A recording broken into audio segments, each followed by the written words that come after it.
જીરે માતા તુલસી ને વરવાને જાય।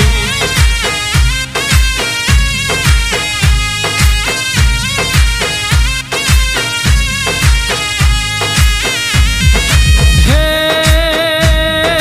બેસતા વર્ષના લગ્ન લેખ રે લખાણા, વરધી આવે 11 ને તિથિ 11 મારો ઠાકર પરણવાને જાય। હો જીરે માતા તુલસી ને